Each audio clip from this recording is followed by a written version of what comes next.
I'm not a professional speaker. I mumble my words. I forget what I'm talking about, and I go on about a whole other topic. It's authentic, though. But you know what? It's authentic, and people relate to that. I'm not an officer who's going to stand in front of the classroom, in front of headquarters. Right. And you know what? It's a long weekend, everybody. Don't drink and drive, or it's snowing like crazy out there. Please keep back and remember. No, we all know that. Actually, in my opinion, is if you need to be told that, then you probably shouldn't be driving anyways.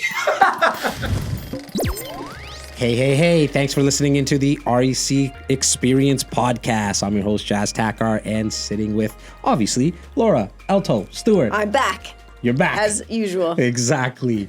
We had some really cool episodes of recent. We have. Right? We have. Well, I'm super excited about this one specifically. Yes. Should we go right into it? Sure, go. What do we have? We had Mr. Officer. Well, I guess you don't use Mr. ahead of it. Officer Randall Arsenault. Oh, it's good. You remember Clem? How you doing, bud? Hi. I've never seen your face. I just see that. Yeah. Follow me, officer. Yeah. I'll never remember what you look like. A lot of our viewers had seen a video that we did with him on location where we talked about the distracted driving laws. Yes, and that was we got a lot of feedback on that video. Everyone was so excited to have him because unbeknownst to us, this man is famous. Yeah. And in our city of Toronto, this guy he is by far the most famous police officer in our city. Reason being because he's just... He'd say in the country. I'm sure he would say. He probably would say in the world, knowing him. Yeah. He's not shy of the camera. Not at all. Loves to be on camera and give either tips, advice. Not only that, it's amazing what he's doing in the community. Yeah. Like when we met him that day and he said, take out your phone and search me on Instagram. I was like, yeah, okay, sure. Like I'm going to follow you.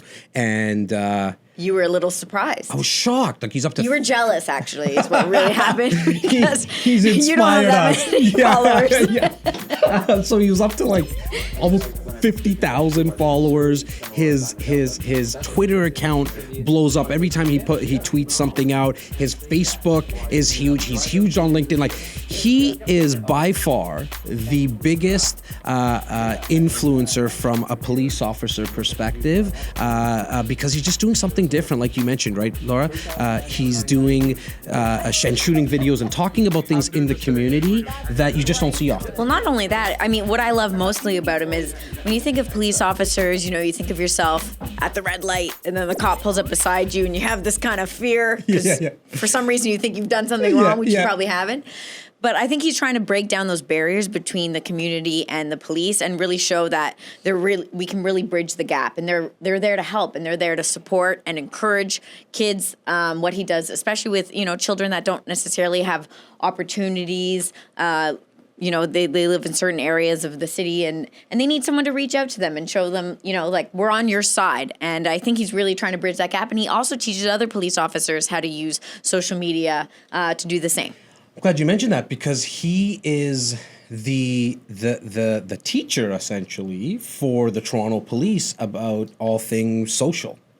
Yep. Right? And teaching them how to do videos, just a simple... And have fun with it. Yeah. Like some of his videos are so fun. Yeah, him and his partner, Pappy, I believe it is. Yeah. Some of their videos are his sidekick. Yeah. Because the consequences are too high. Why do you sound so caucus right now? Usually you're talking normal. You have. I just wanted to be. Are you finished? I'm done now. Holy Can we not smokes, talk man. professional Man, I put the glasses on. Yeah, I put cop glasses on, and all of a sudden he's Mr. Professional. Yeah. Why did you have to Holy put those smokes. glasses on? I feel like I'm really talking. When you're finished. Sorry, Capitan. That's better.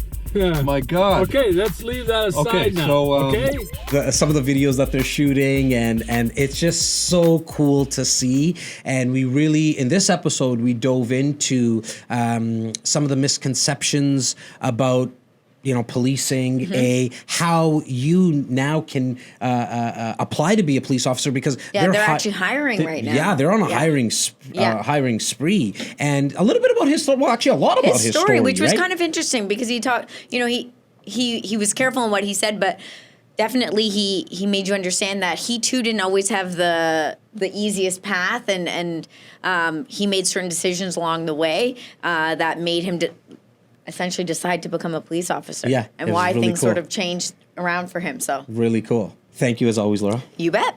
Guys, as always, please give us your feedback on this episode and our past episodes. There's a lot of you watching and listening, but I know you haven't subscribed yet. It really means a lot to us. Yes, please subscribe. Yeah, like red button on Pretty YouTube, please. red button on YouTube, all podcast platforms, iTunes, Spotify, and actually, please leave us a comment where you're listening and watching. We would really, really appreciate that, and all the feedback that's been coming through. It really means a lot. Thanks, guys. Enjoy the episode.